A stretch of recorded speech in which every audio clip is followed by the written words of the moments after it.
what's up? It's Joe Raiti from Raiti's Rides. I am here in Salt Lake City, Utah as special guest of Toyota here at the Land Cruiser Museum, because guess what?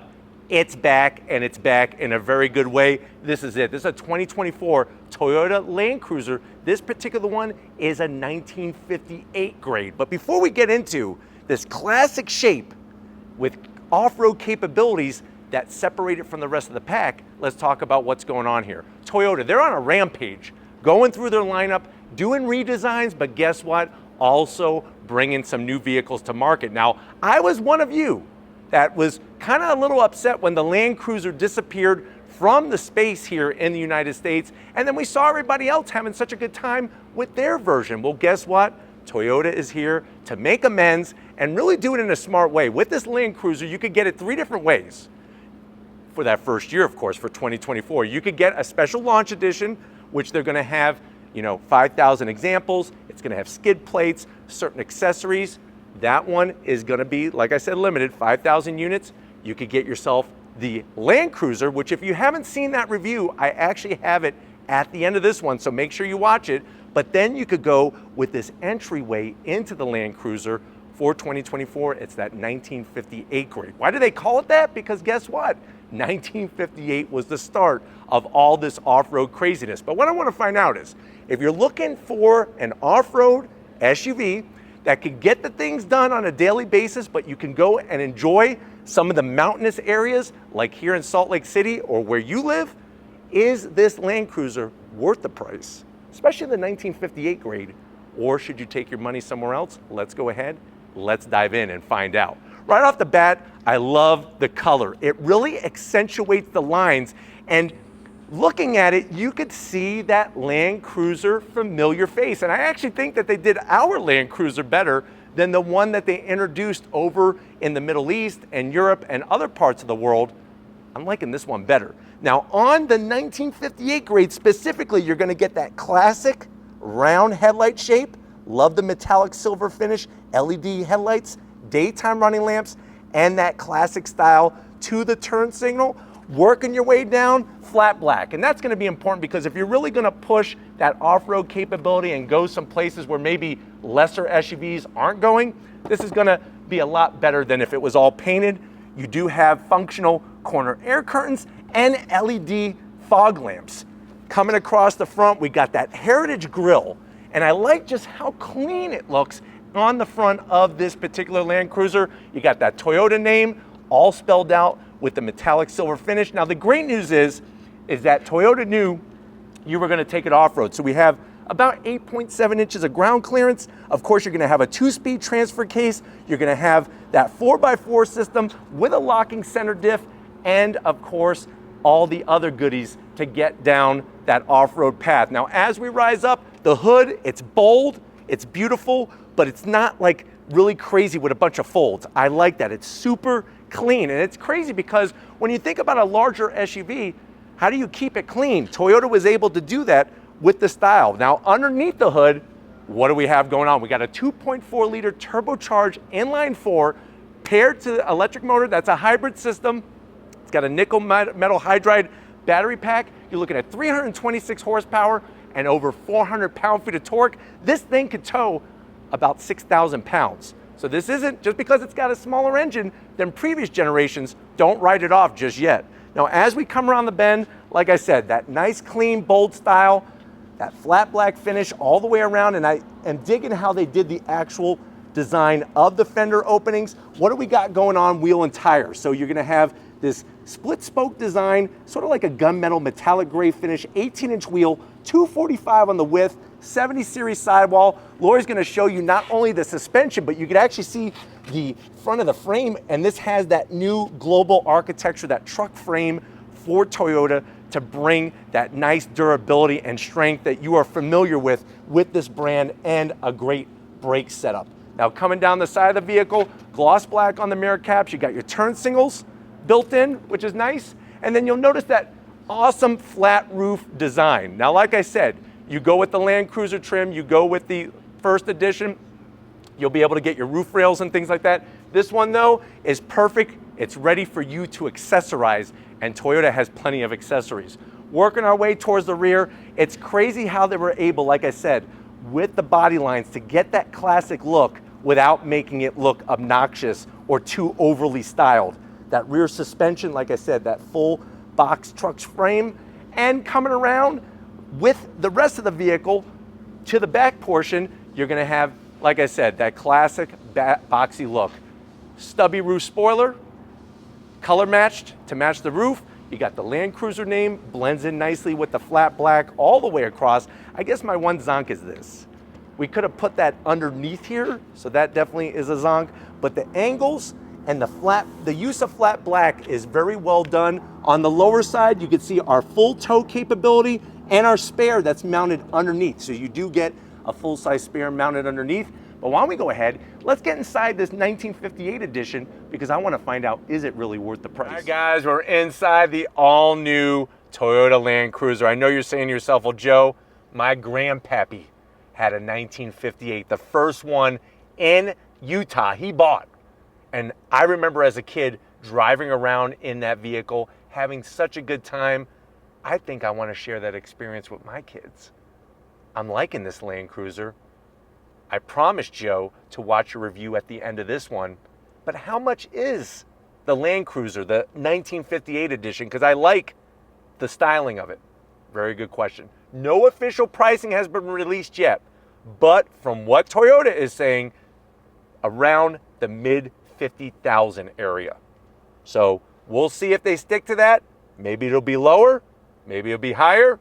We'll have to wait and see, but let's check it out, how the styling is and what you get for the money. To the door panels. Love just simple, clean style. I don't need a bunch of different textures. I don't need wood trim and all that. I do like clean trim, and the door panel brings that. No gloss black, soft touch materials, even for right above the speaker. That's for your outside knee, your passenger's right knee, so it doesn't bang just against hard plastic. Door pocket is on the tighter side.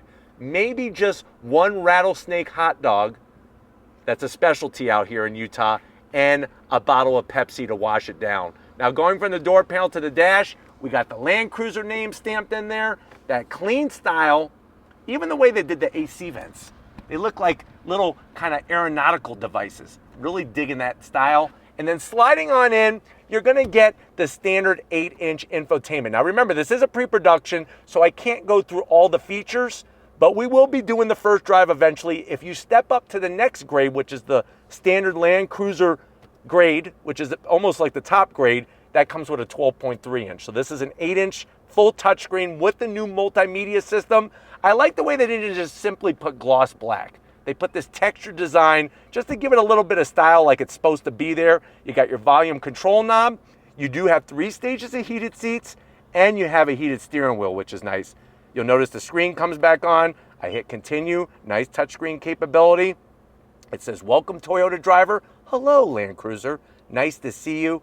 I could see all the different names of the places around here. Kind of cool, easy to read on that map. And then you got your real switch gear. They're not gonna put a bunch of stuff in the infotainment system. You got your blower fan, you got your dual climate. Look at that, it's like a Casio keyboard from 1985. USB-Cs, 3 of them. That's a nice touch.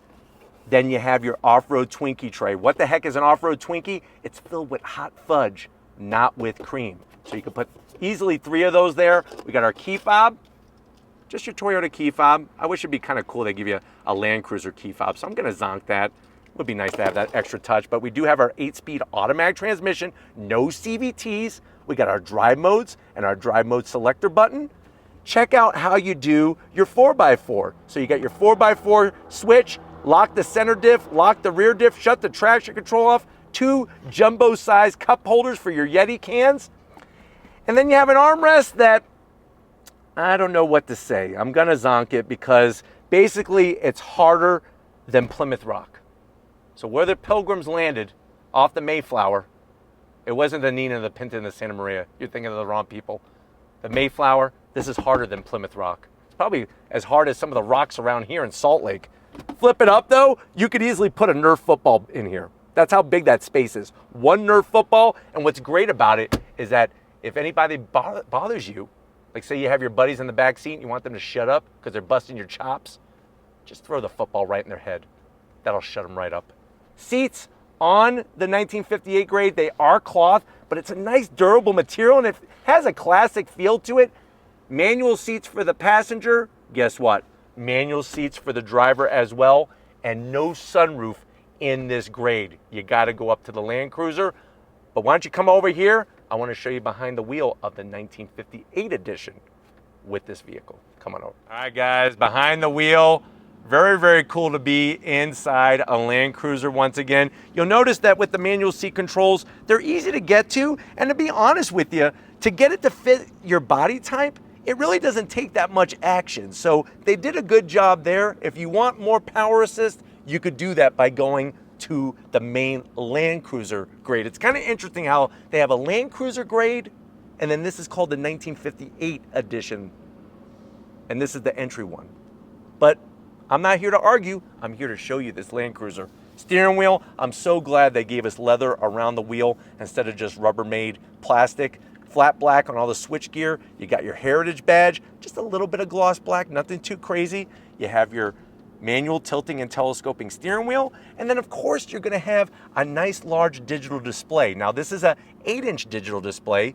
Of course, on the Land Cruiser grade, you get the 12.3-inch display, but it's so clear and it's so nicely integrated. I love the way they even did like the fuel meter on the right side and your coolant temp on the left side. That really is a nice touch. But when it comes to headroom and space, I feel really good in here.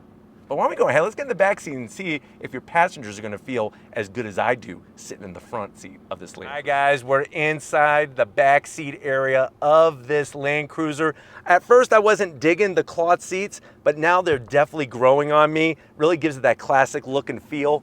Backs of the seats, the cloth all the way around. You got nice large pockets, easily put at least 4, I would say, turkey drumsticks from the Renfest that they have out here in Salt Lake. You got the Land Cruiser name, rear AC vents, 2 USB-Cs and a 12 volt. And then you got plenty of room. And guess what? If you need more, you could actually get more with a reclining seat, and you do get a nice soft armrest with 2 cup holders. But why don't we go ahead, let's get into the back cargo area and see what this Land Cruiser is bringing. All right guys, cargo area time. Now on the 1958 edition, you have to use a little bit of your muscles. It really isn't too bad. The mountains are that way. Cargo area, it's high off the floor because remember we have the spare underneath, but once you get your stuff in, lots of usable space. You do have a home power source that's really nice. You could see how you could add and get the optional rear seats because you got cup holders back here for those rear seats, but I like the way I would option it with just the 2 rows, not the 3rd row, because that just gives you more room. Now I know you want to go for an on-throttle off-road experience in this Land Cruiser, and I want to bring it to you, but this is the first look. We got to wrap it up here from Utah, so let's get to it. All right guys, it's been an amazing time here, not only at the Land Cruiser Museum, but of course being here in Salt Lake City with the all-new Land Cruiser. Definitely want to thank the whole Toyota USA team for having us out to this event, but let me know what you think.